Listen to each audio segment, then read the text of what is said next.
Hey guys, welcome back to Andy's Dinosaur Reviews, and today we are going to check out more Jurassic World Dominion figures, and this seems to be a set that many people, I guess, are kind of forgetting about. This is a set of the Micro collection that has recently come out. This set has been found at Ross stores here in the United States. Not too sure if anybody else has had it, but that's the only place I know of personally that this has been showing up. You can see that we have quite a few different species included this time around. We do have the T-Rex. I believe that's the exact same Rex we had before. We also have a Carnotaurus now, an Indominus, a Stegosaurus, which was released with the last wave, but kind of was like released a little bit later on, and released in its own individual package a little bit later on into the line. And then we also have an Ankylosaurus here. And then if we take a look at the back, again, the back just basically shows off the same figures that we just saw there in the front. So let's go ahead, pop this open, and check them out. So here are our figures now out of the packaging. You've got all 5. And they definitely look fun. I was a big fan of these guys the first time around because in my opinion they almost kind of like represent hatchlings of the different species from Jurassic World. That's kind of my take on it. And this time, I mean kind of, the Ankylosaurus looks more like a shrunken down version of an adult more so than like a hatchling, but the Indominus, the Carnotaurus, and the Rex definitely have baby-like features to them. The Stegosaurus as well kind of has a little bit of a baby-like feature, but I would expect like the plates to be a bit smaller and everything on the back if that were a true infant. But all of the figures look really cool, and again, at the same time of looking at them as potentially like babies, you can also look at them as just shrunken down, sort of exaggerated versions, of course, of different Jurassic characters. So let's go ahead, jump straight to a closer look at all of these right now. So again, the first one that we have here is the T-Rex, and this is one figure that I feel like we don't really need to review like at all, because we have had this figure in the past, and I can't really pick up on anything different about this one compared to the initial one. It looks really nice like it did the first time around, but again, in my opinion, it's the exact same figure, so no need to really look at him. We do need to take a look at anybody that's different, again, new species and everything, but this one is one that, again, was released prior, but I didn't review it on the channel because it didn't come out with the initial 4 that had shown up at Dollar Tree. This was kind of like an exclusive to the 5-pack from the first time around that was a little harder to find. And when I did find it, I didn't, open it up or anything to review it because I had already reviewed 4 of the 5. I didn't feel like reviewing just the Stegosaurus, but now that it's included in this set, we can definitely take a look at it. And this one ended up getting an individual release at Dollar Tree as well, but it's a little bit harder to find than the others, but it definitely is out there, that's for sure. But as far as the Stegosaurus goes, it looks really nice. The sculpting and detailing aspect looks very nice on the figure. You can see a beautifully painted eye.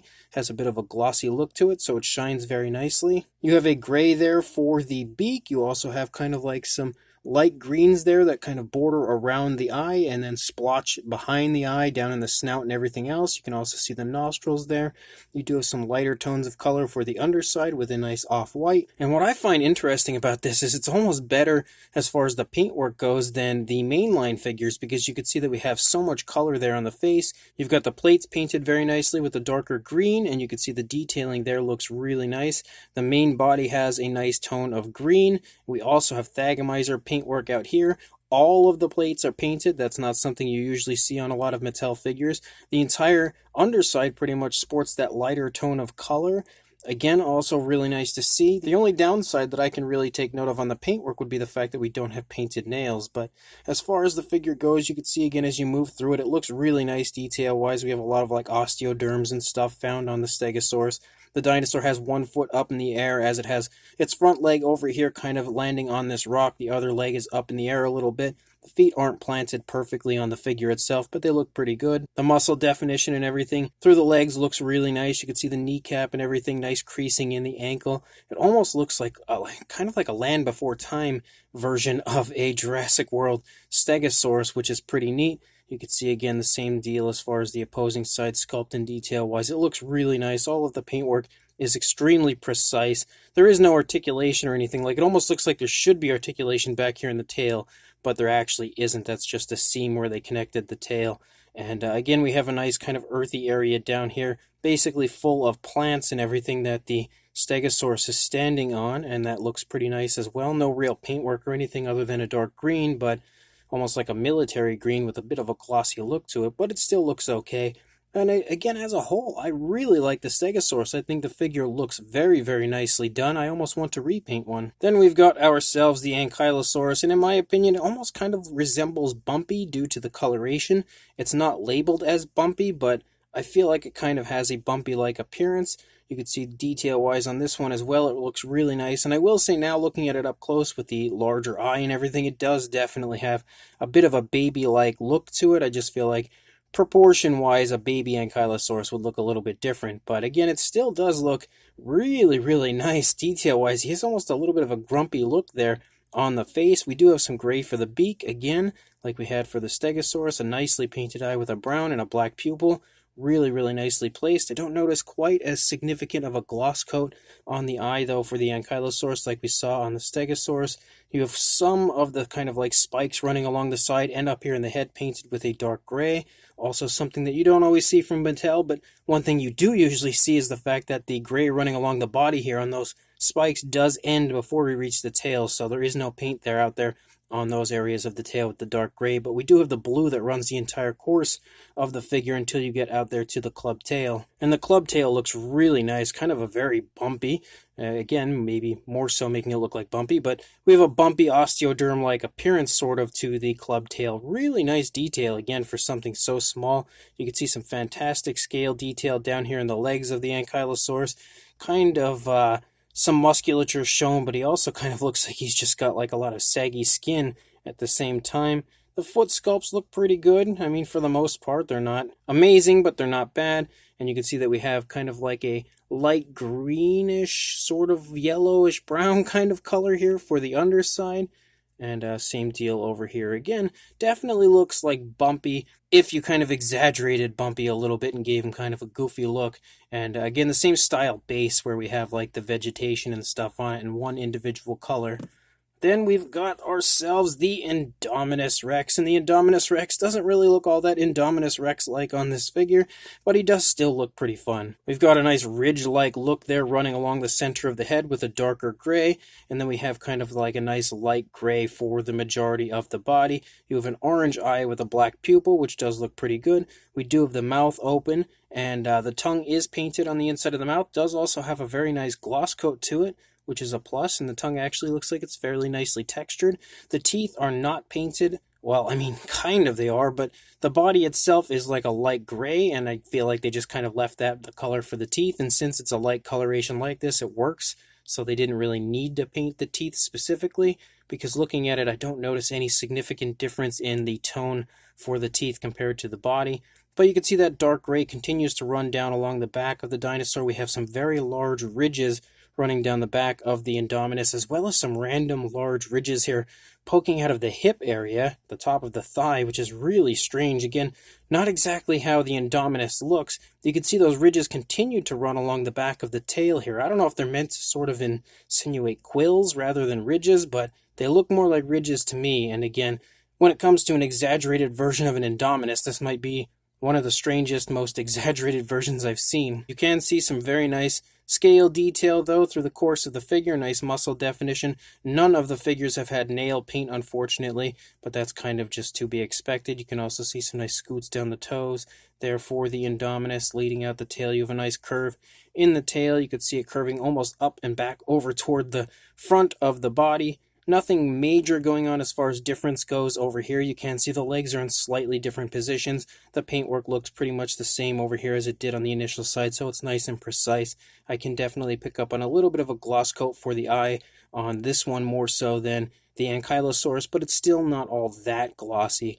But regardless, it's a fun figure. Again, just not really what the Indominus looks like. Even in baby form, I couldn't see it really looking like this, but who knows, as we didn't really have a good chance to view the Indominus as a baby. You can see the base is pretty much the same style again. It always has like this lower area and then leads up to kind of like a small hill right there in front of it. But definitely a really cute and really fun Indominus, even though he's not really screen accurate by any means. But neither is this Carnotaurus, and this Carnotaurus looks really goofy, pretty much as goofy as the Indominus did. You can see that the inside of the mouth is painted as far as the tongue goes, same tone of color I think that we saw on the Indominus. And then you can see the teeth are painted, but they're kind of sloppy. Like you can see the coloration for the teeth has run along the tongue on both sides, so it makes the entire inside of the mouth look really sloppy. We have that nice reddish brown for the majority of the color of the Carnotaurus. You can see the eye is painted with a yellow and a black pupil, and that as well does sport a very nice gloss coat.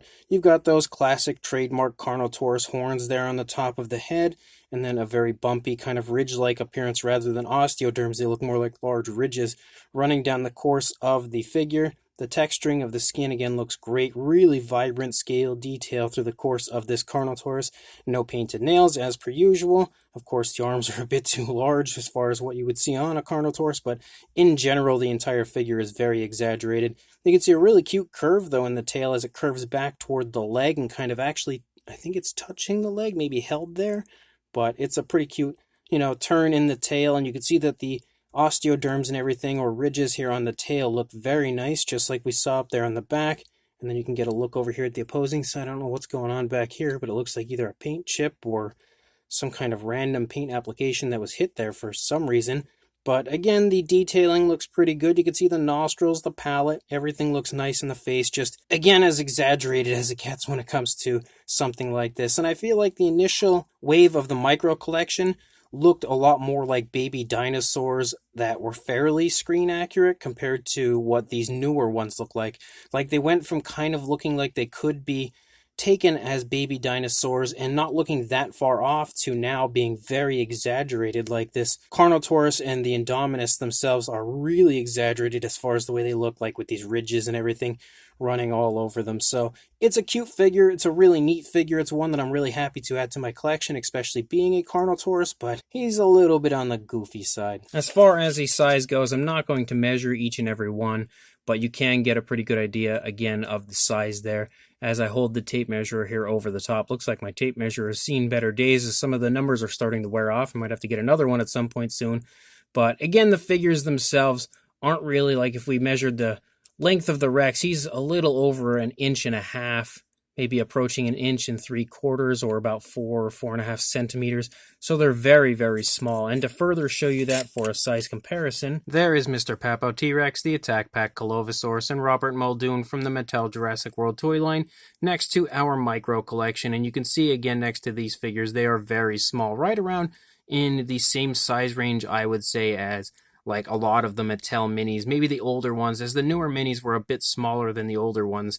I would say these probably size up fairly well to the older minis. And to show you that, there is the older Mattel Carnotaurus mini next to the micro collection Carnotaurus. And although the older one obviously is a little bit longer, roughly I would say they're probably like a very similar body mass.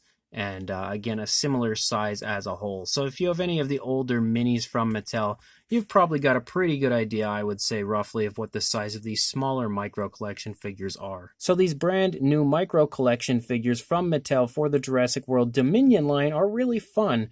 I definitely like them. Again, they're exactly what I expected them to be, kind of goofier versions of the dinosaurs from Jurassic World, although this one's a little strange because I feel like it's totally random to have an Indominus Rex in the Jurassic World Dominion line, unless for some reason there's some crazy surprise we're not knowing about, but I wouldn't expect to see an Indominus back again, and yet we do still have one here for the Dominion line, which is, I don't know if that's just, some sort of a strange marketing thing they did here. It's kind of typical of Mattel as they've released different figures. Like, for instance, just looking at the recent Legacy collection, we had a Cosmoceratops in that, and that doesn't really make any sense. So this might be just another instance of that. But again, all of the figures here look really nice. The T-Rex, though, is the same figure that we have had before. That's the, one of two that are a straight-up repack from the previous line. The Rex, though, does look really nice. I love the tones of color. The only thing these figures really needed, if you ask me, would have been nail paint, and they would have looked a lot nicer. The Stegosaurus is the other figure that was definitely a repack from the previously released micro collection figures, and it looks great here again. And a lot of people kind of didn't have the opportunity to buy this one because the release of the individual version was a little bit harder to find than the others, although I do still run into it at Dollar Tree from time to time.